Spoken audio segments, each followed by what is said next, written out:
시편 90편 10절 한 절만 같이 읽읍시다. 우리의 연수가 70이요 강건함은 80이라도 그 연수의 자랑은 수고와 슬픔뿐이요 신속히 가니 우리가 날아가나이다. 아멘. 밖에 나가니까 무슨 낙엽 떨어지기 시작을 하고 또 빨갛게 물들고 그런 아름다움을 보면서 이 아름다움이 얼마나 지속이 될까 잠깐 그런 생각이 들어갔습니다. 어제 전도사님하고 잠시 다른 교회 방문을 해서 식사를 하고 또 그리고 조그마한 공원이 있길래 잠깐 들렸는데 참 아름답게 이렇게 해놨어요. 애로울 때 피곤할 때는 하늘을 쳐다봐라. 그래가지고 그 팻말 앞에서 누워가지고 사진도 찍었습니다. 하늘을 보면서. 근데 하늘을 보면서 이 가을이 얼마나 계속이 될까 이런 생각 해보게 됐습니다. 추석이 또 이제 이번 주에 있죠. 추석이 어떤 의미인가라고 생각을 하다가 오늘 주제는 가을 추자를 쓰면서 나는 누구인가, 내가 어떤 존재인가, 나는 어디서 왔다가 어디로 가는가 이런 것을 한번 생각을 하면서 성경 말씀을 보면 좋겠다 이런 생각이 들었습니다. 그래서 이제 주제를 가을 나는 누구인가 이렇게 했죠.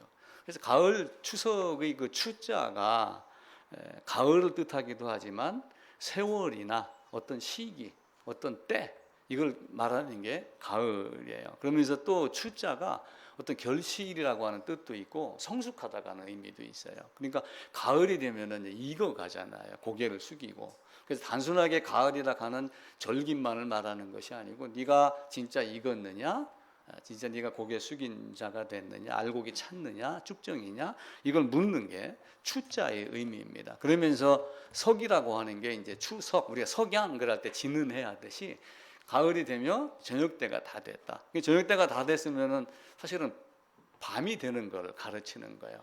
추석을 보면서 가을의 절기를 느끼지만 그 추석을 보면서 곧 겨울이 올 거다. 이걸 깨닫게 하는 게 추석의 진짜 의미가 아닌가? 그리고 추석이 이제 이스라엘의 절기 초막절하고 같습니다. 의미상으로 보면은 초막절은 거두어 들인 것을 전부 어디다가 저장을 하냐면 창고에다 저장을 하는 거예요. 쭉정이는 다 태우고 알곡만 드려지는. 그러니까 어쩌면 이제 종말의 때, 종말의 시간을 하나님 나라로 옮겨가는 이제 그것을 의미를 하는 거죠. 나는 누구인가라고 이렇게 질문을 던져봅니다. 사람들이 당신 누구예요?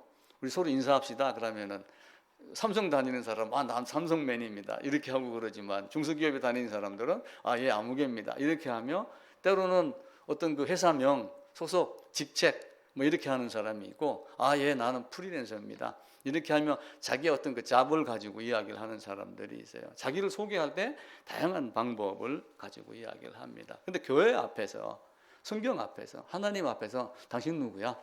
당신은 어떤 사람이야? 이렇게 물었을 때 나는 교인입니다.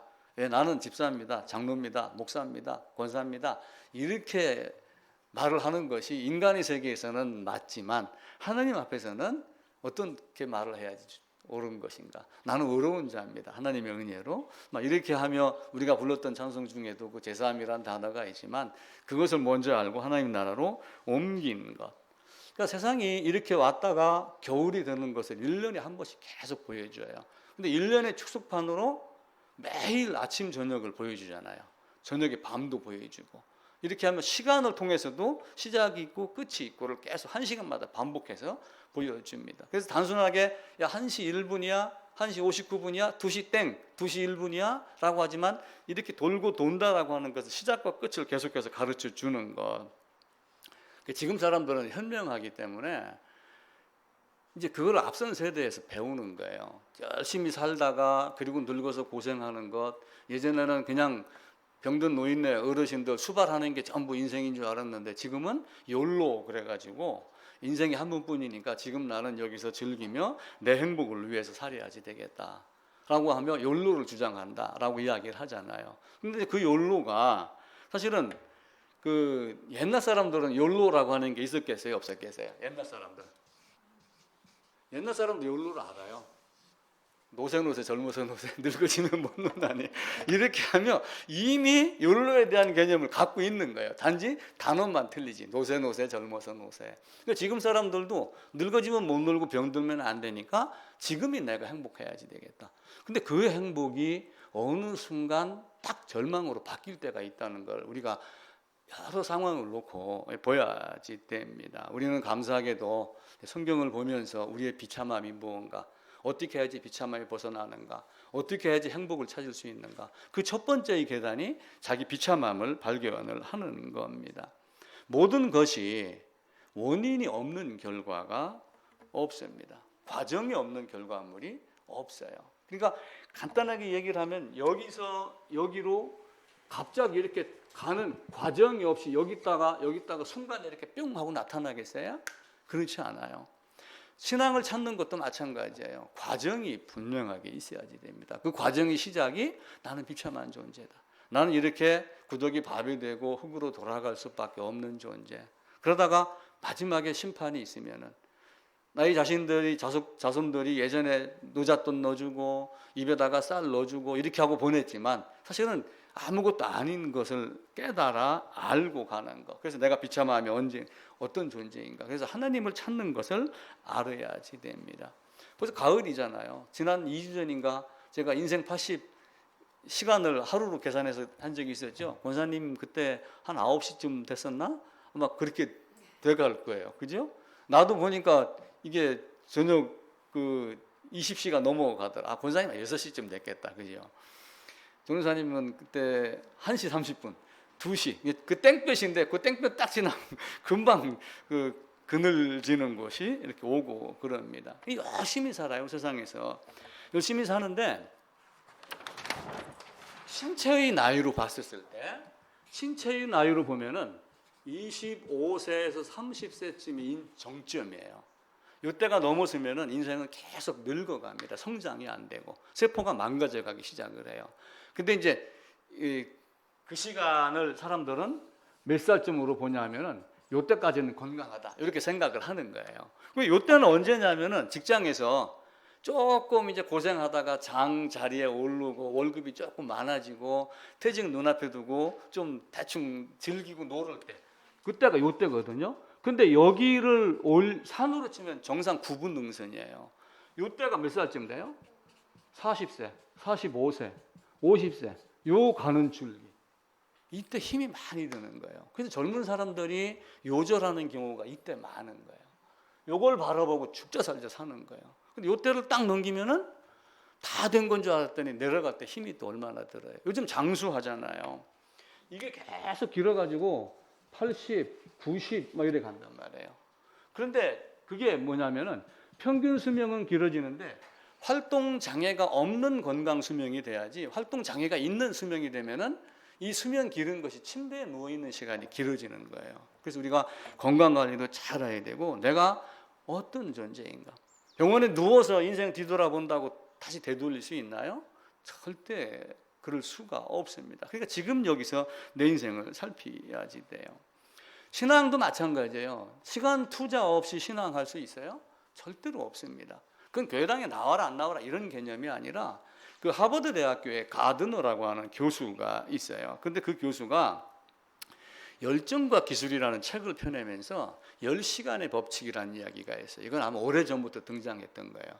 어떤 사람이 어떤 자리에 오르고 전문가가 되려면은 최소한도 10년 정도는 열심히 땅을 파고 노력을 해야지 된다. 그러니까 10년 동안 아주 그냥 집중해서 자기 관리를 하고 공부를 해야지 어느 정도의 수준에 오른다라고 하면 10년의 법칙을 이야기를 했어요. 그럼 이 10년의 법칙을 안 거치고 신앙이 금방 자라는가요? 그렇지 않죠.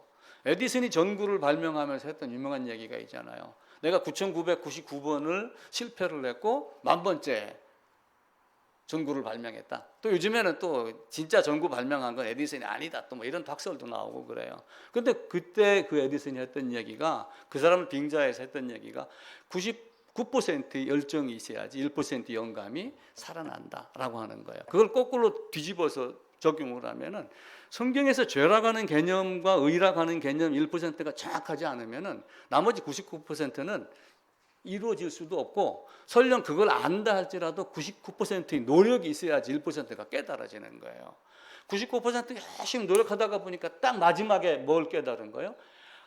전구가 안 되는 9,999가지의 방법을 나는 알아냈다. 에디슨이 그렇게 이야기를 했어요.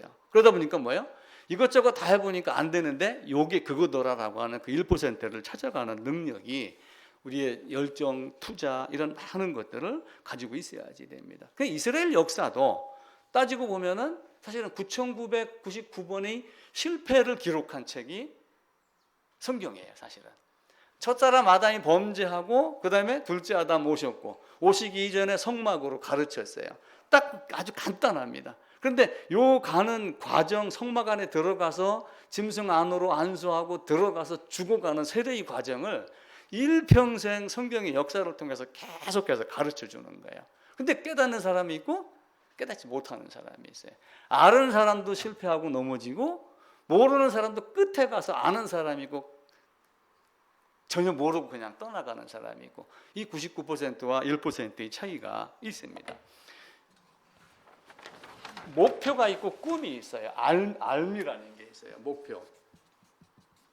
어떤 목적이 있고 뭘 알아야 되겠다고 하는 최종 단계가 있으면은 여기서 이렇게 일직선으로 올라가면은 굉장히 좋지요. 그죠? 호주 갈 때 비행기가 수직 이륙 탁 해가지고 쫙 가면 좋잖아요. 근데 활주로를 막 차고 이렇게 올라가요. 그러니까 이렇게 올라가서 이렇게 이제 가고 그러는데 이렇게 되는 과정이 없어요. 그러니까 이스라엘 역사도 보면 계속 돌고 광야 40년을 막 계속해서 세상 말로 뺑뺑이를 돌리는 거예요. 돌고 또 돌고 그렇게 하면서 가난과 역겨움, 고난, 고통 이걸 가르쳐 주니까 그제서 하나님이라고 하는 걸 발견하게 되는 거거든요. 그러니까 이렇게 안 되니까 사람들이 뭐라고 생각을 하냐면은 그럼 이렇게 올라가면 되겠지. 근데 이렇게도 올라가지나요? 이렇게도 안 돼요. 그러니까 이제 결국 생각해낸 게 계단을 생각해내는 거예요. 이렇게 올라가겠다. 이것만 해도 정석이죠. 근데 우리가 성화를 얘기할 때 점진적 성화를 곡선을 어떻게 그려요?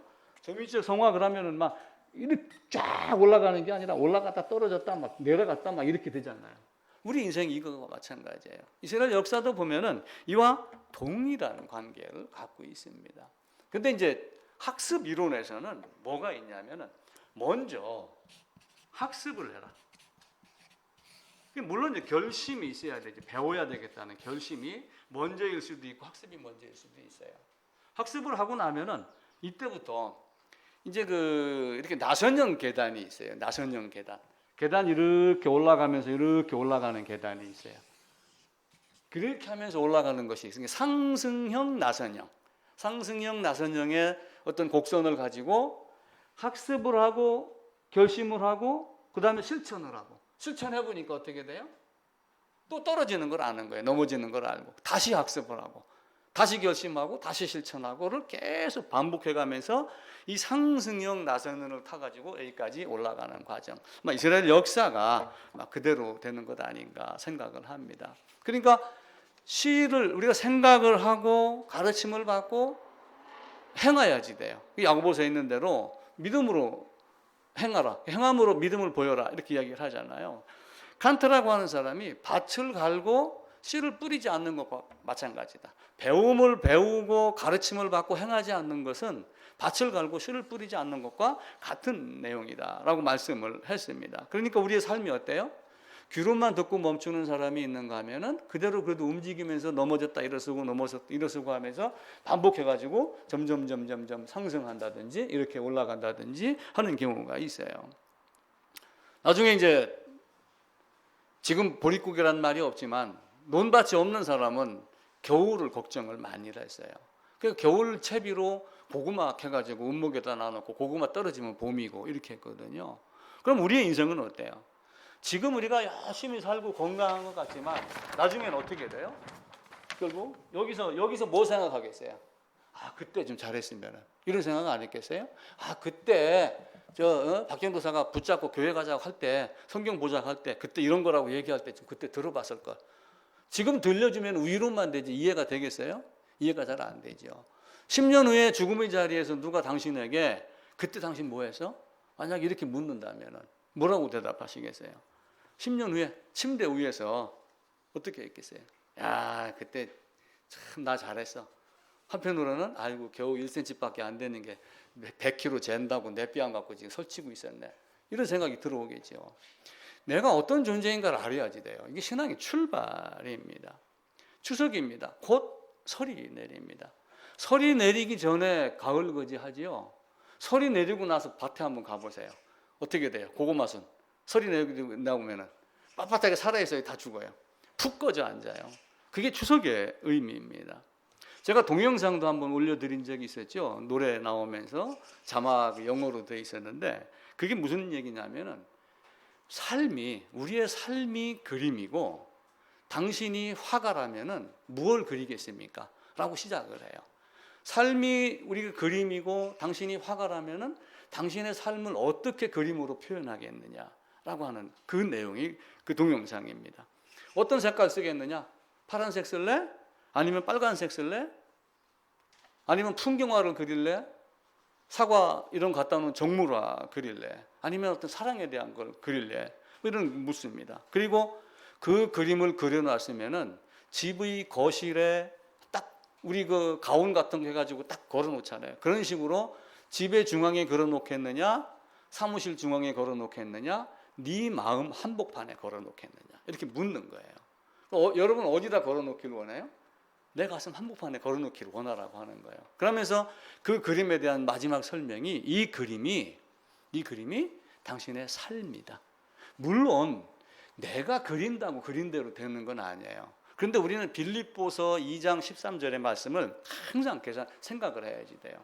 나로 그 그림을 그리게 한 하나님의 손길을 알아야지 돼. 내가 왜 이 그림을 그렸을까? 하나님이 하나님의 소원을 두고 나로 그 그림을 그리게 하신 것으로 여기는 것이고 그 하나님을 인식하지 못하는 사람들은 인본주의로 흘러갔고 내가 그린 대로 내가 노력하면 된다 이렇게 생각을 하는 거예요. 그런데 신앙을 가진 사람들은 하나님이 나로 하여금 이 그림을 그리게 했다. 이 그림대로 살아나가게 했다. 이렇게 여기는 거예요.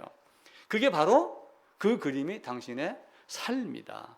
그래서 그 삶의 그림을 대담하게 그려라. 담대하게 그려라. 그래서 거기는 볼드라고 하는 영어 단어를 쓰면서 굵은 걸로 그려놨습니다. 담대하게 그려라. 한번 멋지게 한번 살아봐라.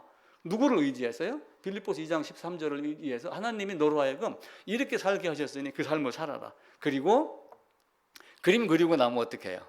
밑에다가 아무개 이렇게 하죠. 사인해라.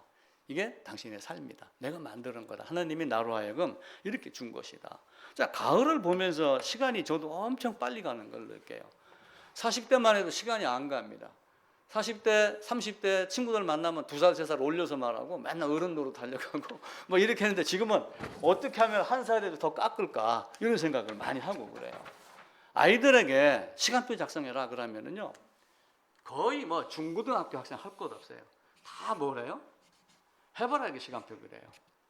몇 시부터 몇 시까지는 11시부터 자가지고 새벽 5시까지 취침 이런 시간표 많이 그려보셨죠? 이걸 해바라기 시간표라고 그래요. 근데 전문가들은 이렇게 하지 않아요. $100 지폐에 나와 있는 그 프랭클린이라고 하는 사람이 13가지 덕목을 그려놓고 13가지 덕목을 매주 하나씩 13주간 번복해가면서 해요. 절제, 난 이번 주에 절제를 하는 삶을 살아야지 돼. 근데 이렇게 해가지고 저녁 때 와가지고 8시부터 11시까지 공부 딱 이렇게 하는 거야. 그럼 공부를 어떻게 해요? 어떤 공부를 할 건가를 얘기를 해야 되잖아요. 그러니까 이렇게 막연한 시간표는 안 된다는 거예요.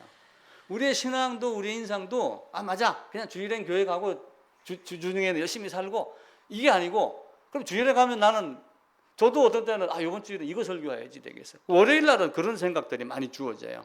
다시 정리를 하고 이거 요 방향이 좋겠다 이렇게 하고 그러는데 뭘 어떻게 할 건가를 계속 만들어내는 거예요.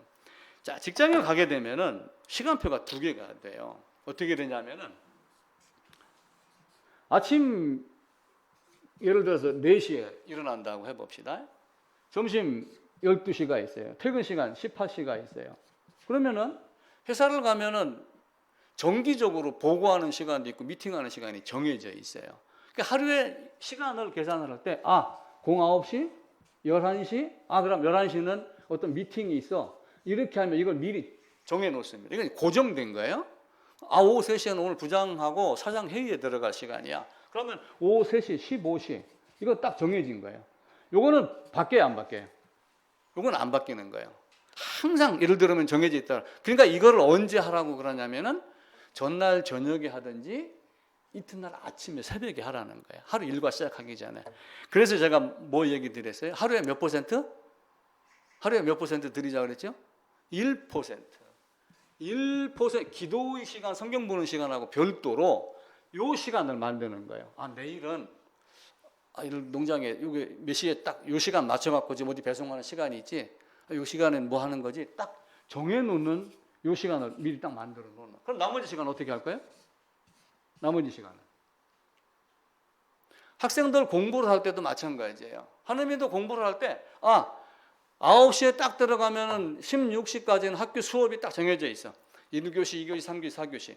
그럼 끝나고 나서 저녁 11시까지는 뭐 하지? 학원 가는 시간이 정해져 있어요. 그럼 나머지 시간은 뭐 하지? 그냥 공부할 거야. 이게 아니라 오늘은 내가 뭘 할 건가를 리스트를 만드는 거예요. 1번 뭐 하겠다, 2번 뭐 하겠다, 3번 뭐 하겠다, 이렇게 해가지고 N번 뭐 하겠다를 딱 무조건 생각나는 대로 적어요. 생각나는 대로. 그럼 적고 나면은 그 다음에 뭐가 있냐면 요거는 오늘 반드시 해야지 돼. 요건 A입니다. 오늘 반드시 해야지 돼. 요것도 오늘 반드시 해야지 돼. 요거는 한 2, 3일 정도 여유가 있겠네. 꼭 오늘 안 해도 한 모레나 글빛까지만 해도 돼. 라고 하는 건 뭘로 적냐? B로 적는 거예요. B로. 이해되시죠? 그 다음에 일주일 넘겨서 한 2주일까지 해도 괜찮아. 그런 경우는 예를 들면 C로 적어요. C. 근데 오늘 반드시 해야 되는 게 있고 지금과 같이 2, 3일 내로 해야 되는 게 또 하나가 있어요. 그럼 요 중에서 요걸 먼저 하고 요걸 나중에 하고 순위를 정하는 거예요. 그럼 A가 반드시 있으면 늦게 적었지만 이걸 먼저 A1, 요걸 A2 이렇게 하는 거예요. 자, 그러면은 아침에 출근해갖고 9시부터 뭘 해야지 돼요? 9시부터 해야 될 일. 조 집사님, 뭘 먼저 해야 될까요? A1으로 가는 거예요. 무조건. 처음 해야 될 일이. A1으로 딱 가다가 9시 50분에 끝났어요. 그럼 10분 동안 미팅 준비를 할 수는 있겠죠. 근데 9시 반에 끝났어요. 그럼 30분 동안 뭐예요? A2로 가는 거예요. A2가 다 끝나면은 B1 하다가 3시가 되면 딱 손 놓고 어디로 가요? 회의하러 가는 거예요. 회의 끝나고 오면은 다시 B1이나 B2로 가는 거예요. 일의 순서를 딱 정해놓고 긴급한 일 먼저 하고 긴급하지 않은 일 나중에 하고 그리고 정해진 시간은 정해진 시간대로 하고. 그러니까 A1보다 더 중요하고 긴급한 거는 뭐예요? 이미 정해진 시간. 이렇게 해가지고 프랭클린이 시간 관리하는 법을 만들었어요. 그러니까 우리도 신앙생활을 하면서 뭘 어떻게 해야 될 건가를 계산을 하면은 좋습니다. 성경을 놓고 그냥 막연하게 할 것이 아니라 왜 내가 이걸 해야지 되는가. 자, 나침반 얘기를 드렸죠. 나침반은 이렇게 해가지고 북쪽을 가리켜요. 그럼 자동적으로 남쪽이 가리키겠죠. 그럼 나침반만 가지고 서울을 찾아가겠어요? 못 찾아가요. 여기에 뭐가 필요해요? 지도가 필요해요. 근데 지도는 있는데 나침반이 없어요. 그럼 서울 갈 수 있어요? 없어요? 여기 이정표도 아무것도 산골짜기다. 그럼 못 가요. 나름대로 지도 방향을 잘못 놓으면 어떻게 돼요? 북쪽이 엉뚱한 데 있죠. 빨리 가면 빨리 갈수록 더 엉터리 쪽으로 멀리 빨리 가게 돼요. 그러니까 이 나침반하고 지도하고 항상 같이 갖고 다녀야지 돼요. 성경은 이 두 가지를 항상 다 갖고 있어요. 그러니까 먼저는 나침반을 갖고 하나님 나라라고 하는 것과 그 다음에 내가 어떤 존재인가를 알고 가는 과정을 지도를 통해서 이렇게 가는 거예요. 그러니까 성경은 나침반과 지도의 역할을 다 갖고 있는 거예요. 지도를 잘 보면은 전투하는 군인들을 위해서 별도로 전투형 전술 지도가 있어요. 거기에 보면은 우리 일반 지도에 나와 있지 않은 길까지 다 나와 있어요. 거길 이 독도법이라고 그래갖고 이걸 잘 보는 사람들은 지도만 딱 보고 새소리가 들린다. 지도만 딱 보면은 물소리가 들린다. 아, 여기는 그냥 개울에서 발목만 잠기면은 건너갈 수 있는 곳이야. 여기는 무릎까지 잠겨야 돼. 이렇게 지도만 보면 보인다고 그래요. 지도만 보면은 아, 새소리가 있고 여기는 짐승이 많겠네. 등구선 이런 게 다 나타나니까 그게 다 보이는 거예요. 자, 그럼 성경을 보면 그게 나와요, 안 나와요? 이스라엘 역사를 통해서 다 나오죠. 지도의 등구선보다 사람의 역사, 실제 이름, 이 역사에 속해 있던 사람의 어떤 그 나라 이름까지 다 등장하면서 우리에게 다 가르쳐 줘요. 그게 성경입니다. 성경은 그렇게 우리에게 모든 걸 다 가르쳐 주는 거예요. 그냥 가을을 보고 우리가 느끼는 거는 그냥 열매다, 맛있다 이거 아니라 열매가 오기까지 농부가 얼마나 많은 것들을 생각을 했는가, 농부가 얼마만큼 노동을 했는가, 얼마만큼 애처로운 시간을 보냈는가라고 하는 거예요. 이 가을을 보면서 우리가 다양한 것을 생각을 해야지 돼요. 절기 3개를 말씀을 드렸죠. 창고에다가 저장을 이렇게 합니다. 이게 창고입니다. 창고에 저장을 하는 게 뭐라고 그랬죠? 초막절입니다. 그럼 초막절에 들어가기 위해서 어떤 과정을 거쳐야 돼요? 성경에서는 총 3가지의 절기를 이야기를 해요. 처음에가 뭐예요? 세상에서 빠져나오는 유월절을 먼저 말해요. 유월절 나올 때 어떤 일이 일어났어요? 모세가 준비됐지만 모세의 준비와 모세의 등장과 딱 맞춰가지고 백성들에게서는 뭐가 있죠? 부르짖음이 있었어요.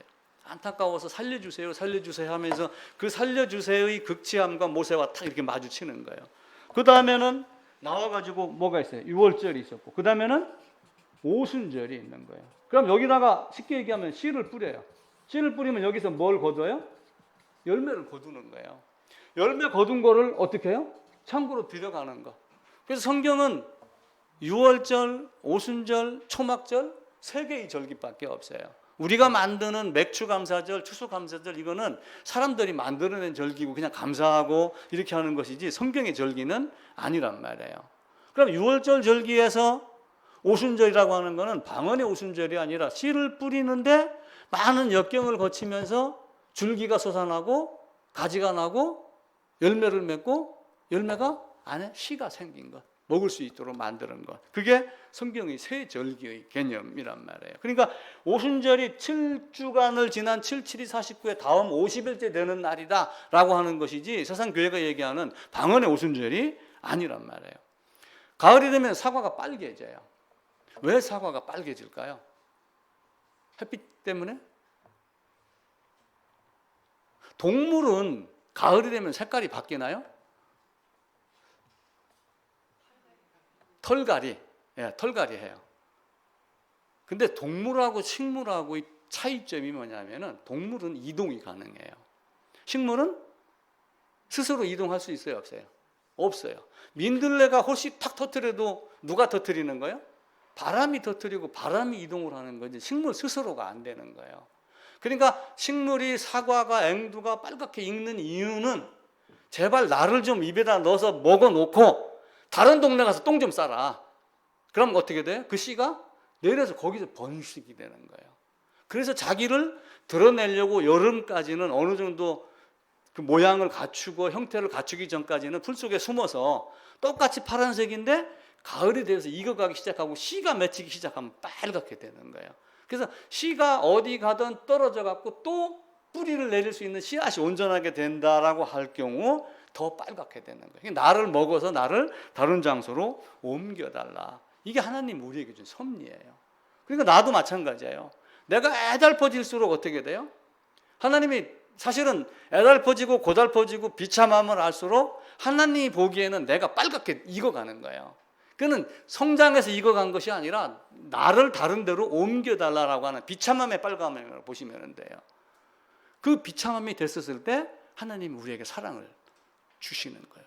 그냥 주는 게 아니라 주님이 오셔서 주는데 또 한편으로는 그냥 주는, 거저 주시는 사랑의 모습이 되지요. 제가 한 2년 전쯤에 어떤 설교를 했냐면은 정의에 대한 설교를 한 적이 있어요. 정의. 그리고 또 하나는 교환에 대한 설교를 했어요. 마침 그때 현진이가 군대를 가가지고 요걸 내가 프린트를 해서 주면서 2년 동안 달달달 외워갖고 나와라. 제가 그렇게 이야기를 했어요. 중간에 한번 휴가 나와갖고 열심히 보고 있습니다 그러는데 제대하고 오면 여기 세워가지고 제가 원고 딱 덮어놓고 한번 이야기해보라고 시키려고 그래요. 증여 교환이 있어요. 이 증여 교환이 자 옛날에 어떤 장군이 있었습니다. 지금도 내무반에 가면은 훌륭한 장교들이 있어요. 상사들이 있어요. 회사에 가도 참 좋은 상사가 있습니다. 집에 무슨 상이 당했다 그러면 예전에는 직원들이 막 동원되고 이렇게 했잖아요. 그러면 그 동원함을 받는 사람이 마음이 감사하겠어요? 감사하지 않겠어요? 감사하죠. 회사에 충성하고 그렇게 이야기를 해요. 군대에 간 어떤 병사가 동상이 걸렸어요. 동상이 걸려갖고 발이 썩어서 고름이 나오기 시작을 했어요. 근데 장군이 지나가다가 그걸 보고 참 온화하고 용맹한 장수였는데 그 장수의 발 동상을 보더만은 양말을 딱 뺏기고 그걸 자기 입으로 빨았어요. 허준이가 그 보면 그 환자의 등에 있는 고름을 입으로 빨아내는 장면이 나와요. 그 장군이 동상을 걸린 그 친구의 고름을 딱 빨아내서 치료가 되기 시작을 했어요. 그러니까 그 거머리가 사실은 고름을 빨아내는 역할을 하는 거예요. 죽자 살자 빨아냈겠죠. 균까지. 이 친구가 고향에다가 편지를 보내갖고 우리 장군이 내 다리를 이렇게 빨아서 고름을 빨아내고 근을 빨아내갖고 내가 동상이 다 나섰습니다. 라고 얘기를 했는데 어머니가 고맙네. 그 장군에게 가서 인사 좀 하고 감사하자. 이렇게 안 하고 통곡을 했어요. 왜 통곡을 했을까요? 우리 아들은 이제 곧 전사하겠구나. 그 장군에게 받은 은혜가 깊으니까 은혜를 갚으려고 자기 목숨을 아끼지 아니하고 칼을 휘두르고 앞장서다가 이 친구는 반드시 죽겠구나. 그러고 죽었는데 사실은 얼마 안 가서 전사 통지서가 집으로 보내졌더라. 그러니까 어머니 얘기가 맞는 거예요. 그러니까 무슨 얘기를 하려고 그러냐면은 장군이 병사의 발에 있는 종기를 입으로 빨았습니다. 그러니까 여기는 이 친구가 어떻게 했겠어요? 감사하니까 뭘로 준 거예요? 자기 목숨을 준 거예요. 이게 교환이에요, 교환. 교환. 내가 뭘 해줬는데 그가 나에게 뭔가 되돌려서 갚은 거예요. 이게 교환이에요. 그럼 증여는 어떻게 돼요? 증여는 쉽게 얘기하면 선물이에요. 선물은 되돌려 주면 돼요, 안 돼요?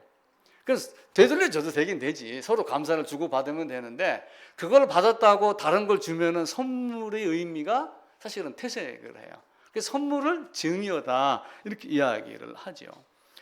장군이 요 놈이 목숨 걸고 앞장서서 전투에 나가다가 죽을 거야.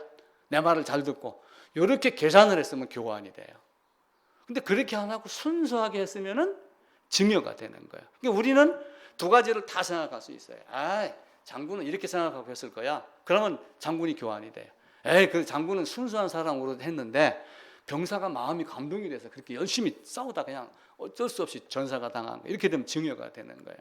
자, 예수님의 십자가는 증여일까요? 교환일까요?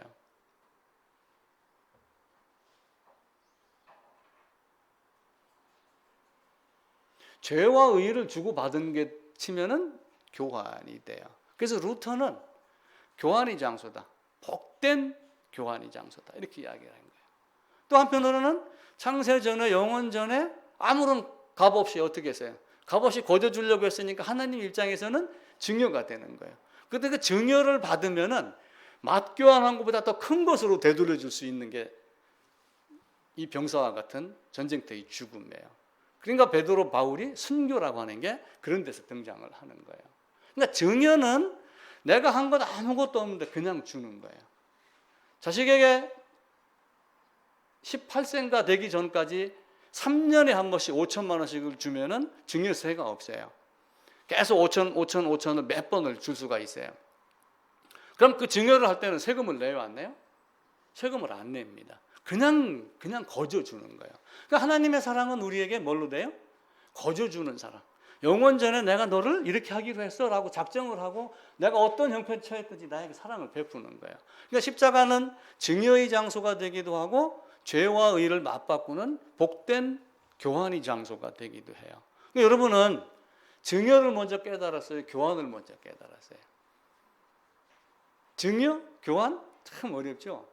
세상에서는 이렇게 이야기를 합니다. 자, 그런데 문제는 뭐냐면은 교환에 대한 문제가 생겨요. 이걸 깊게 얘기를 하면은 십자가가 교환의 장소다. 그러면 이치가 맞겠어요? 틀려요? 우리 세상 이치로 하면 틀려요. 왜 그러냐면 그분은 하나님이잖아요. 나는 죄인이고 죄의 크기와 하나님의 의의 크기가 같아요? 틀려요? 이게 이론이라면 이거는 수백억 수천억 돈으로 환산할 수 없는 크기인데 어떻게 교환이 돼요? 그죠? 그런데 교환이라고 그렇게 이야기를 하는 거예요. 이게 이제 일주일 동안 숙제입니다. 왜 가치가 다른데도 교환이라고 했을까? 교환이라고 하는데 이 교환이 어떤 교환이어야 되냐면 등가 교환, 가치가 같은 등가 교환의 형태가 돼야지 돼요. 그러니까 십자가가 이렇게 있는데 하나님이 오셨고 하나님의 의가 있고 여기는 죄가 있어요. 근데 어떻게 해서 등가가 돼요? 등가 교환이 안 되면 이치에 맞지 않는 거예요. 하나님이 나를 무조건 사랑해서 사람들은 이렇게 생각을 한단 말이에요. 그거 당연하죠. 증여의 측면에서. 근데 또한 교환의 측면에서 보면은 어떻게 하나님이 의와 죄를 교환을 했을까? 일주일 동안 숙제에서 관련된 성구를 꼭 한 구절씩 찾아갖고 오세요. 제가 질문할 겁니다. 전도사님 두 구절. 왜 죄와 의가 교환이 될까? 등가 교환이라는 것이, 교환은 그냥 교환이 아니고 등가 교환의 개념으로 한 거예요. 그러니까 아담이 범죄해서 하나님의 거룩함의 손상을 입었는데 그 하나님의 거룩함의 손상을 입은 것은 누가 해결할 수 있어요? 인류 60억이 전부 힘을 합치면 해결할 수 있나요? 해결이 안 돼요. 하나님의 거룩함의 손상을 입은 것은 하나님만이 치료가 가능해요. 그래서 하나님이 이 땅으로 오시는 거예요. 근데 왜 그게 복된 자리바꿈, 교환의 장소가 될까? 왜 등가 교환이 이루어질까? 라고 하는 것. 이거 고민 한번 해보셔야지 됩니다. 근데 이제 문제는 뭐냐면은 이제 교환 안에서 연합이라고 하는 것이 먼저 이루어지지요. 그래서 연합이 되면은 예수님이 말씀하시기를 내 짐은 가볍고 내 멍에는 쉽고 이렇게 하면서 오라 이렇게 이야기를 한 거예요. 그러니까 예수님이 십자가로 오면서 와서 내 짐을 지라 나에게 오라 내 짐은 가볍고 쉽다 내 멍에는 쉽다 이렇게 얘기했던 것은 예수 안에 있을 때만 해당하는 것이지 밖에 있을 때 해당하는 것은 아닙니다. 비행기가 이륙을 할 때 최저기한이다 놓고 활주로를 막 박차고 나갑니다. 굉음이 납니다. 근데 비행기 안에 있는 사람은 힘을 써요, 안 써요? 힘 쓰지 않습니다. 그냥 안전벨트 매고 가만히 앉아 있고 주는 커피 마시고 있으면 돼요. 마찬가지로 예수 안에 있으면은 예수님의 고난은 우리가 생각할 수 없는 고난이지만 그 안에 들어가기만 하면은 그 멍에는 쉽고 가볍고 쉽게 넘어갈 수 있는 것 거저 준다라고 하는 의미가 들어가는 거예요. 근데 그 거저가 공짜라고 했어요, 아니라고 그랬어요? 거저는 절대로 공짜가 아니에요. 하나님의 은혜를 거저 주시는 바 해갖고 에베소서에서 나오는데 거저는 공짜가 아니다라고 하는 걸 철저하게 알으셔야지 돼요. 거저라고 쓰여 있는 이 단어의 의미가 특별한 호의라고 하는 개념이에요. 자비, 베풀다.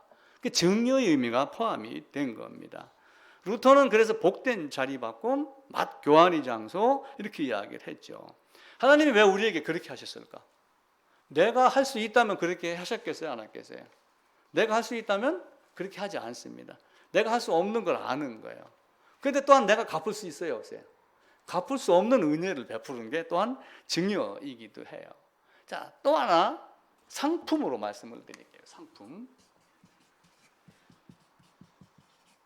상품이 있습니다. 상품이 뭐예요? 이거는 상품이에요, 아니에요? 이거는 주인이 쓰려고 만드는 거예요? 나한테 팔으려고 만드는 거예요? 나한테 팔으려고 만드는 건 상품이에요. 주인이 먹으려고 김밥을 만드는 건 상품이 아니에요. 근데 팔기 위한 목적으로 만드는 거는 상품입니다. 상품에 가치가 있어요. 상품은 누군가에게 공급을 하고 교환을 통해서 뭔가 돈으로 다시 되돌려받으려고 만드는 게 상품이에요. 자, 그러면 핸드폰을 만들었어요, 삼성에서. 그럼 핸드폰은 상품이에요, 아니에요? 핸드폰 상품입니다. 팔으려고 하죠. 요 밑에 롯데리아 햄버거 만들어요. 햄버거는 상품이에요, 아니에요? 그것도 역시 팔으려고 하니까 상품입니다. 자, 근데 이제 문제는 햄버거 갖고 합시다. 요즘 갤로트 20이 나왔어요. 갤로트 20은 누구에게 필요해요? 하진이에게 필요한가요? 하진이에게는 상품 가치가 없어요. 상품을 놓고 상품 가치라는 것이 등장을 해요. 햄버거는 배고픈 사람에게 필요해요. 그런데 스테이크를 2, 3인분을 배가 터지게 먹고 콜라까지 먹고 배가 땡땡한 사람에게 야 햄버거 하나 먹어봐 라고 해서 주면 상품 가치가 그에게 있어요 없어요? 없어요. 그렇게 상품 가치가 떨어진 것, 없는 것 이걸 갖다가 어떤 사람이 사용하는 거에 따라서 사용 가치가 있느냐 없느냐 이렇게 물어봐요. 사용 가치가 있는가 없는가. 핸드폰 갤로트 20 우리 교인에게는 사용 가치가 한 개도 없어요. 그냥 쇳덩어리고 손에 잡으면 입으로 들어갈 먹는 걸로 착각을 해요. 아무 필요가 없어요. 상품 가치가. 배고픈 자에게 필요해요. 십자가도 상품 가치로 놓고 따졌을 때 사용 가치는 어떤 자에게 필요해요? 배고픈 자, 곤고한 자, 가난한 자, 죄악에 시달린 자가 필요한 거예요. 그러니까 십자가가 아무리 증오라는 개념을 갖고 있어도 배고파하고 적어 다니면 나는 죽는다라고 하는 간절함이 없으면은 그에게는 사용 가치가 있어요, 없어요? 십자가는 아무리 널려 있어도 외국 사람들이 북한에서 중국에서 밤에 비행기에 내리다가 김포나 인천에서 딱 놀라는 게 뭐예요? 십자가가 그렇게 많다고 하는 거. 십자가가 이렇게 많은데도 불구하고 왜 이 땅에는 범죄가 이렇게 많은가? 그게 이병철 씨가 질문한 내용이에요. 이병철 씨가 죽기 한 달 전에 그 질문을 한 거예요. 십자가가 뭐냐? 우리나라에 십자가가 이렇게 많은데 왜 범죄가 이렇게 많느냐? 이런 질문을 던졌어요. 어느 신부에게. 근데 이제 답을 못 듣고 돌아가셨죠. 사용 가치가 어떤 거에 따느냐에 따라서 달라지는 거예요. 자연인 30년 살다가 수염 이렇게 해가지고 주판을 튕기다가 내려왔는데 갤로트 노트북 한 권 딱 주면 쓸모 있어요 없어요? 사용 가치가 없는 거예요. 십자가도 마찬가지로 6월절 희생 양도 중단 잡족에게는 바로의 백성에게는 필요 없어요. 오직 이스라엘 백성 죄를 어떻게 하면 없앨 수 있는가에 간절히 매달리는 자. 이렇게 해야지 죄값을 치른다고 알고 있는 자에게 그 십자가가 되는 거예요. 사용 가치를 놓고 우리가 한번 잘 보셔야지 돼요. 그래서 이 말을 다르게 바꾸고 얘기를 하면은 세상에 햄버거는 다 널려져 있어요. 세상에 십자가는 건물마다 다 붙어 있습니다. 심지어 어떤 교회는 한 건물에 2개, 3개 위층 아래층이 있는 데도 있어요. 그럼에도 불구하고 왜 십자가가 어떤 사람에게는 가치가 있고 어떤 사람에게는 가치가 없다고 여길까? 누구에게나 애적 부르심이 있고 보편적 부르심이 있고 일반 은총이 있어갖고 하나님의 섭리를 대충 다 알아요. 아는데도 불구하고 아무나 특별 은총으로 되고 효력이 있는 부르심이 되고 특별 은혜 안으로 들어가는 내적 부르심으로 들어가는 자가 다 있는 건 아니에요. 그래서 누구에게나 알려져 있지만 아무나 다 가진 것은 아니다. 햄버거가 온 세상에 다 널려져 있지만 아무에게나 그 햄버거가 사용 가치가 있는 것은 아니다. 십자가도 온 땅에 있고 성경이 전 세계에서 1위의 도서이지만 그것이 아무에게나 소용이 있는 것은 아니다. 사용 가치는 자기에게 소용되는 대로가 되는 거예요. 그래서 우리가 정말 성경 말씀을 사용 가치가 있다. 상품으로 표현해서 대단히 죄송하지만 사용 가치가 있다 없다라고 하는 것을 알아야지 돼요. 자, 교환이라는 얘기를 아까 했잖아요. 죄와 의 교환이에요. 죄와 의 교환인데 아니 서울 가서 강남 가가지고 20억짜리 아파트를 제가 보러 갔어요. 근데 주인이 그 주머니 지금 뭐 들어 있어요? 지금 뭐 저 손수건 하나하고 소금 한 방울 있습니다. 그럼 그거 주시고 아파트 가져가세요. 이렇게 하면 되겠어요, 안 되겠어요? 그런 사람이 있나요? 그런 사람은 없어요. 등가 교환이라는 것이 항상 주어져요. 그러니까 십자가에서 죄와 의 교환도 등가 교환이라는 것이 이루어져요. 갤로트가 100만 원이에요. 100만 원. 100만 원인데 아기가 살아가면 연준이가 살아가면 얼마 받아요?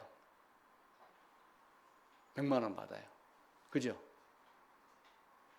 엄마가 살아가면 얼마 받아요? 똑같이 100만 원 받아요. 가치는 떨어지지 않아요. 그죠? 왜 똑같은 가치가 있는데 어떤 데서는 거저준다 하고 어떤 데는 맞교환이라 하고 이렇게 하면 등가 교환을 얘기를 할까라고 하는 거예요. 그래서 성경을 놓고 이걸 고민해 보셔야지 돼요. 등가 교환이 되게 하려면 어떻게 해야 돼야지 돼요?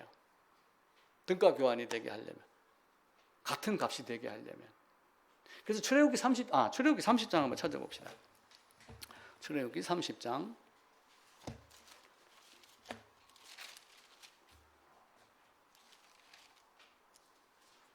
30장에 이제 보면은 제단을 만들고 속죄소 얘기가 30장 6절에 나와요. 128쪽입니다.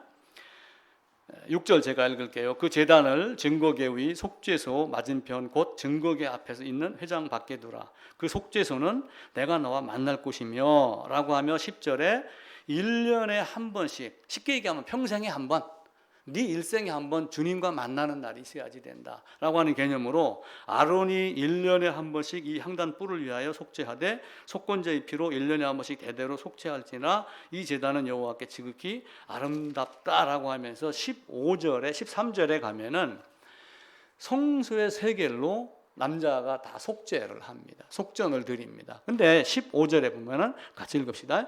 너희의 생명을 대속하기 위하여 여호와께 드릴 때 부자라고 반세겔에서 더 내지 말고 가난한 자라고 덜 내지 말며, 돈 많은 자나 적은 자나 관계없이 남녀노소 빈부귀천 딱 권세 관계없이 어떻게 하라고 그래요? 똑같이 다 반세겔씩 내라고 이야기를 해요. 왜 이렇게 하셨을까? 라고 하는 거예요. 교환 가치가, 우리 주님이 갖고 있는 그 의로움이 이 죄하고 십자가에서 복된 교환이라고 하는 루터의 말대로 교환할 수 있는 가치가 내한테 있는가? 내가 그 주님의 의로움만큼 내 죄의 가치가 그만큼 커져야지 돼요. 바꿔 얘기하면은. 죄의 가치가 엄청나게 커가지고 죄의 가치 무게, 의의 가치 무게가 딱 이꼴이 됐을 때는 아, 죄하고 의하고 맞바꿔도 되겠다. 뭐 이런 의미고, 예를 들어서 해석할 수 있겠죠. 왜 등가 교환이 될까? 우리 고민 한 달 동안 해보시기를 부탁을 드립니다. 한 주간 잘 생각을 하셔서 다음 주에 다시 한번 보시기를 부탁을 드려요. 알아야 우리가 면장한다, 그런 이야기를 해요. 제가 한문을 잘 못 써가지고 미리 해놔봤습니다. 이렇게 적어놨어요. 우리가 알아야 면장한다 그러면 통상 예전에 사람들이 이걸로 생각을 많이 해요. 읍면동에 장을 한다, 알아야 면장을 하지, 이렇게 생각을 하는 거예요. 근데 알아야 면장은 이 면장이 아니고 뭐예요? 이게 담장할 때 장이에요. 담장 앞에서 얼굴이 막혀가지고 가다가 탁 가로막힌 거예요. 담장이. 그럼 담 너머가 보여요? 안 보여요? 안 보이죠? 우물 안에 갇혀 갖고 세상 볼 수 있어요? 없어요? 우물 안에 갇혀 갖고 세상 볼 수 없다, 그 얘기예요. 그거를 면하게 해주겠다. 네가 알아야지 담장 안에 갇혀서 담 너머를 보지 못하는 것을 면한다. 네가 알아야지 우물 안에 갇혀 갖고 세상을 모르는 그것을 면할 수 있다. 이게 알아야 면장을 한다. 원래는 알아야 면장인데 이 말이 와전이 돼가지고 옛날에 알아야 면장하지 그러면서 공부시키려고 이렇게 했던 거예요. 근데 이게 아니고 뭐예요?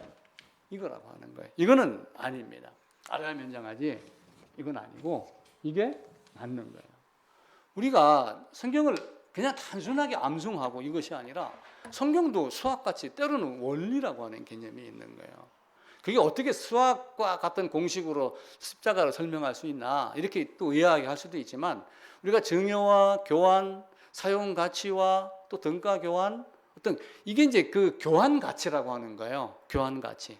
100원을 줬는데 갤로트 100만 원짜리를 주나요? 그렇게 하지 않죠. 갤로트를 주려면 내가 100만 원이라는 현금 내지 금덩이든 어떤 값어치가 있어요. 같은 가치로 줘야지 교환 가치가 이루어지는 거예요. 그게 등가 교환이라고 하는 것들입니다. 그러니까 우리 마음이 열리지 않으면 성경이 안 보여요. 우리가 마음이 열려가지고 나에게 필요한 사용 가치가 과연 십자가가 있는가 없는가를 쭉대살자 생각을 하셔야지 돼요. 조선이 옛날 대원군 때 쇄국을 했어요. 그러니까 나를 지키는 방법은, 조선을 지키는 방법은 쇄국밖에 없다. 그걸 이제 방화책이라고 그래요. 방화책. 방어하는, 나를 방어하는, 방화, 방책은 쇄국밖에 없다 해갖고 쇄국을 방화책이라고 여긴 거예요. 그럼 나를 문을 닫으면은, 마음의 문을 닫으면은 그게 나를 지키는 건가요? 대원군이 쇄국을, 일본이 와가지고 인천의 제물포항에다가 군사를 끌고 오고 부산의 항구 이렇게 하면서 어떻게 했어요?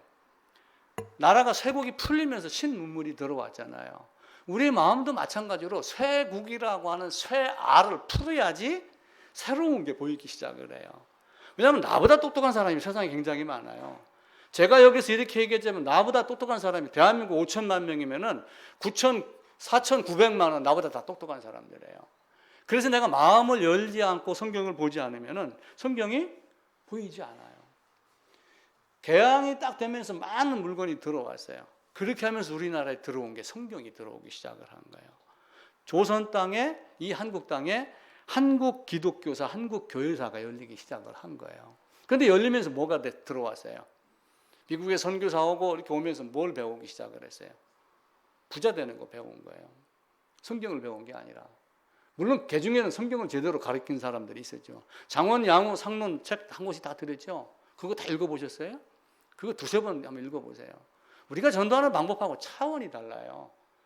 시작하면서 조선시대 사람들에게 삼위일체 하나님을 이야기를 하고 기독론을 이야기를 하잖아요. 과연 그렇게 전도하고 설교한 사람들이 얼마나 있었겠어요? 내 마음을 열어야지 돼요. 열지 않으면은 절대로 안 됩니다. 우리나라 중국에 매여 살았습니다. 계속 중국인 상전으로 모시고 임금을 세자를 세우려고 해도 중국에도 허락받고 세우고 그랬어요. 일본이 총칼해 갖고 성을 갈았잖아요. 김씨는 가네모노 이렇게 가지고 바꿨단 말이에요. 바꾸고 나니까 일본 말을 배우는 거예요. 일본이 영원토록 지배할 줄 알고 친일파를 했죠. 근데 36년 만에 해방이 됐죠. 이렇게 될 줄 몰랐다고 그랬죠. 그 사람들은. 그러니까 해방이 되면서 우리 앞선 사람들이 알아야지 면장을 한다. 이렇게 하며 배움을 가르치기 시작을 했어요. 어려서부터 서당에서 한문 가르치고 또 이렇게 하며 학교를 보내고 제가 직장 생활 시작하고 할 그때쯤만 해도 아이들 고등학교, 대학교 보내는 게 목표였어요. 포항에 포스코를 세워놓고 그 총구석까지 서울에 인재가 와요, 안 와요? 안 오잖아요. 포항예술 단지 안에다가 서울의 리라 유치원을 100% 따다가 리라 유치원을 세우는 거예요. 중학교 세워놓고 고등학교 세우고 대학교 포항 공대까지 세워놓고 와라. 충분하게 자녀를 교육할 수 있는 장소가 된다. 그래서 서울 사람들이 몰려온 거예요. 지금도 서울의 경기도 인구가 절반이 넘었다고 그러죠. 앞으로 제2 도시는 인천이랍니다. 부산이 아니고. 그게 1, 2년 새로 역전이 돼요. 왜 그렇게 해요? 환경이 좋으니까. 배운 사람들이 그 가 있으니까. 그러니까 우리도 배워야지 산다라고 하면서 죽자살자 배우는 거예요. 배우니까 뭐가 보여요? 그래서 우리도 신학 공부를 하고 그렇게 하는 거예요. 배우면서 이게 이것이 아니었고 이것이었구나라고 하는 걸 자꾸 배워나가는 거예요. 그래서 우리가 사용 가치도 알고 교환 가치도 알고 그리고 상품이 아니냐 십자가를 상품으로 우리가 말하는 그런 모순된 걸 이야기하는 게 아니라 그런 걸 가지고 이야기를 하는 거예요. 그러면 자 보세요. 왜 증여나 교환 사용 가치 상품에 대한 사용 가치나 교환 가치를 가지고 말을 해서 지금 사람들에게 설명을 하면은 이해가 쉬울까요? 그게 헬라 로마 시대의 철학에서 나온 거예요. 그래서 농부처럼 일하고 시인처럼 느끼고 철학자처럼 생각하고 살아라. 어느 사람이 그 이야기를 한 거예요. 어제 갔던 커피집에도 그 내용이 있더라고요. 농부처럼 일하고 열심히 일하고 시인처럼 느끼고 그리고 철학자처럼 생각 좀 하고 살아라 이 사람들아 라고 하는 거예요. 그러니까 그 당시에 헬라를 거치고 로마를 거치면서 생각하는 법을 배운 거예요. 중세시대 그 창칼 앞에서 농사짓고 세금 내는 걸로 끝났잖아요. 60이 되면 온 땅이 한갑잔치를 즐거워했잖아요. 지금은 어때요? 그렇지 않잖아요. 한갑은 생일로 치지 한갑잔치 하는 사람이 바보잖아요. 요즘에는.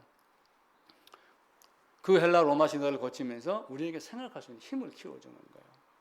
신학도 마찬가지예요. 생각하는 능력이 있도록 하나님이 그 오묘한 진리를 그 헬라와 로마를 거치게 해가지고 바울을 통해서 그 철학 헬라의 사상과 신학 성경 사상이 결합이 되게 하고 이렇게 서로 넘나들 수 있는 그걸 바울을 통해서 사용을 하신 거예요.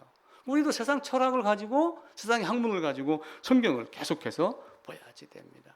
요즘에는 인터넷이 되고 그러니까 사람들이 똑똑한 사람들이 너무 많아요. 방에 앉아가지고 마우스만 까딱하면 설교 다 나오죠. 설교 서핑하고 그럽니다. 모르는 게 없어요. 다 알아요. 다 아는데 알맹이가 없어요. 다 아는데 하나님이 요구하는 걸 모른단 말이에요. 하나님이 요구하는 건 뭐예요? 제사함이에요. 이 말이 싫으면 저하고 안 만나야지 돼요. 하나님 우리에게 딱 요구하는 건 거듭남이에요. 출애굽이란 유월절을 해서 애굽에서 빠져나오게 하는 게 하나님이 우리에게 하신 거예요. 그 다음에 훈련 누가 시켜요? 민수기 시키잖아요. 그리고 신명기에서 다시 한번 율법 만들어서 가나안에다가 집어넣고 열심히 살아내라고 그러잖아요. 성도의 삶을 살아내는 거예요. 그 과정이 어렵지만 우리는 반드시 먼저는 유월절이라는 걸 거치고 그 다음에 열매 맺는 77절, 초실절, 초곡절 50일째 된다고 해서 오순절 그렇게 해서 나는 이렇게 열매 맺힌 자입니다. 이제 알곡은 거두어서 창고에 드리고 쭉정이는 꺼지지 않는 불에 태워야지 됩니다. 이렇게 바뀌어 나가는 거예요. 그래서 신앙은 학문이 아니에요. 그래서 신학은 학문이 아니에요. 학문으로 배워야 되지만 철학사상으로 인문학으로 많은 걸 깨달아 나가야 되고 더 깊이 연구를 해야 되지만 신학은 학문이 아니고 신앙도 학문이 아니에요. 내가 어떤 존재인가, 비참한 존재인가, 얼마나 처절한 존재인가, 얼마나 내가 구더기 밥 속에 구더기통 속에서 뒹구는 존재인가, 이게 보여야지 하나님을 찾는 거예요. 전부 껍데기 갖고 매이면 안 된단 말이에요. 지금이 이제 야구 시즌입니다. 거의 끝나가죠. 우리나라 야구 그러면은 야구 제일 관객이 많은 동네가 어디냐면 부산이에요. 롯데자이언트. 걔네들 뭐 부산 갈매기 부르면서 이거 하고 그러면은 난리 납니다. 언젠가 한번 저 아들하고 갔더니 옆에 있던 며느리가 봉지를 하나 주워와가지고 그 부산 갈매기 여기다 뭐 꽃가 씌우는 걸 만들어갖고 딱 씌워주더라고요. 부산 갈매기는 이렇게 하고 응원해야 됩니다. 그런데 최동원이 있을 때는 우승도 하고 그랬어요. 최동원이 죽고 나서 계속 해갖고 계속 거의 꼴찌가 돼요. 그러다가 몇 년 전인가 한 12년 전인가 외국인 감독을 영입을 했어요. 로이스턴가 하는 사람은. 우리나라의 스포츠계의 그 고질적인 문제가 뭐냐면 학연 지연이에요. 고향 친구, 학교 동문, 뭐 선후배가 부탁하면은 못 쳐도 타석에 내보내는 거예요. 못 쳐도 기용을 하고 그럽니다. 근데 외국 사람들은 그렇게 잘 안 한다고 그러죠. 실력만 본다고 그러죠. 누가 옆에 와서 얘기해도 못 들은 척하면 그걸 그만입니다. 통역을 해도. 로이스턴은 선수들의 실력만 본 거예요. 그래 놓고 잘 치고 열심히 하는 사람만 딱 9명 타선에다 집어넣고 선수로 뛰게 한 거예요. 그래가지고 3년 내내 그 사람이 있을 때 가을 야구를 했잖아요. 그 준결승까지는 올라가고 또 때로는 결승 문 앞에서 무너지기도 했지만 그런 학연 지연을 안 본 거예요. 하나님은 학연 지연을 따질까요? 교회 다니는 횟수 따질까요? 직분 따질까요? 하나님 그거 보시나요? 하나님 그거 안 봐요. 니고데모 같이 훌륭한 사람에게도 거듭나지 아니하면 이렇게 이야기를 했어요. 히브리인 중에 히브리인 바울에게도 넌 아니야. 그렇게 했던 하나님이에요.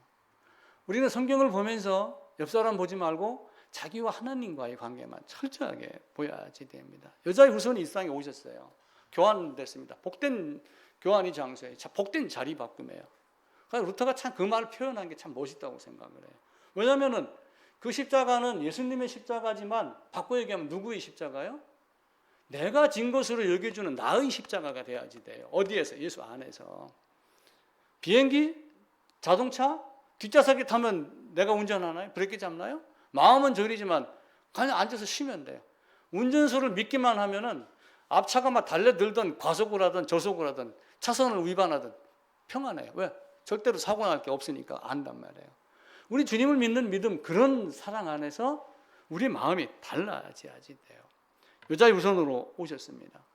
반드시 그분은 오셔갖고 죽음이 있어야지 돼요. 죽음이 없는 것은 안 됩니다. 우리는 예수님이 이 땅에 오심을 구세주가 오셨다 이야기를 해요. 당연히 구세주예요. 근데 구세주로 보기 이전에 뭘 먼저 보야지 돼요? 구세주로 오는 건 당연한 거예요. 하나님이. 왜냐하면 하나님이 거룩함의 손상을 입은 거 하나님만 해결하니까 하나님 해결하러 오신 거예요. 그런데 구세주로 오셨지만 그보다 먼저 보여야 될 게 뭐냐면은 죄인으로 오셨다는 걸 아셔야지 돼요. 그래야지 나하고 이 죄인과 하나님 죄인의 모양으로 온 죄인과 등가 교환이 돼요. 그렇게 안 되면 등가 교환이 안 돼요. 이해되시죠? 등가 교환에 대한 개념. 다음 주에 한 번 더 이야기를 합시다. 그래서 구세주로 오셨지만 죄인으로 오셨다는 거. 근데 이제 죄인의 모양으로 왔다 이렇게 하니까 사람들이 뭘 죄인이야라고 또 트집 잡기 시작을 합니다. 근데 이사야서 53장이나 또 우리 주님이 빌라도 앞에서 당했던 많은 고난을 사실은 누가 당해야지 되는 거예요? 그건 내 몫이에요. 내 몫인데 그분이 당한 거예요. 나보다 더한 죄인의 모습으로 이 땅에 오셨기 때문에 십자가의 복된 자리 교환이 등가 교환이 이루어지는 거예요. 하나님은 우리에게 그걸 가르쳐 주면서 아름다운 신앙이 되라. 농부처럼 일하고 시인처럼 느끼고 철학자처럼 생각하는 그런 신앙. 때로는 감상에 젖어요. 하나님이 나를 시편도 보면서 참 감사하고 때로는 눈물이 나고 때로는 다짐도 하고 이렇게 하지만 하루에 1%뿐만이 아니라 그 1% 중에 기도하는 시간은 별도로 그 항목에다 적으란 말이에요. 제가 1% 하자고 그러니까 1%가 모든 인생이 다 끝나는 걸로 착각하시면 안 돼요. 1% 목록 안에 05시부터는 6시까지는 기도. 이걸 적어 넣으란 말이에요. 그래 놓고 그걸 실행을 하는 거예요. 농부처럼 열심히 땀 흘리며. 그렇게 하다 보면 우리 인생이 바뀌지 않을까. 우리 신앙이 더 한 차원 올라가지 않을까. 괜히 그 가을 얘기하면서 제가 또 엉뚱하게 방향을 바꿔가지고 증여 교환 말씀드렸죠.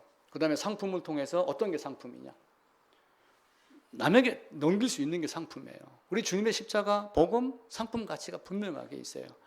그런데 여기 있는 사람 중에 이것을 사용할 만한 가치를 느끼는 사람이 누구냐라고 하는 거예요. 배가 고픈 자만 햄버거가 필요하지, 배가 고픈 자만 김밥이 필요하지, 여기에 배가 부르다고 생각하는 사람들은 김밥이 필요 있어요, 없어요? 필요 없어요. 여기서 세상 좋은 거 잘 먹고 사는 사람들에게는 김밥 한 줄이 무슨 의미가 있어요? 사용 가치가 없는 거예요. 십자가도 마찬가지로 나에게 그런 사용 가치, 그 교환의 자리로 들어가려고 하는 그게 되려면은 처절한 비참함. 그리고 그 비참함이 등가가 같은 가치로 갖게 하기 위해서 우리 주님이 오실 때 구세주로 오셨지만 먼저는 그가 죄인의 모양으로, 죄 있는 육신의 모양으로 오셨다는 걸 철저하게 알고, 그 감히 범접할 수 없고 그림자도 밟을 수 없고, 그 욥기서에 있는 대로 날이 밝으면 하늘을 두 눈으로 똑바로 바라볼 수 있느냐? 있어요, 없어요? 없습니다. 태양 바로 쳐다보는 사람은 없어요. 일시골시갈 때 바로 바라보나요? 바로 못 받아봐요. 그런 하나님이 나와 이 죄인과 의와 등가 교환을 했었을 때 그분이 비참함이 얼마였던가. 그 비참함을 감수하고 이 땅에 오신 하나님.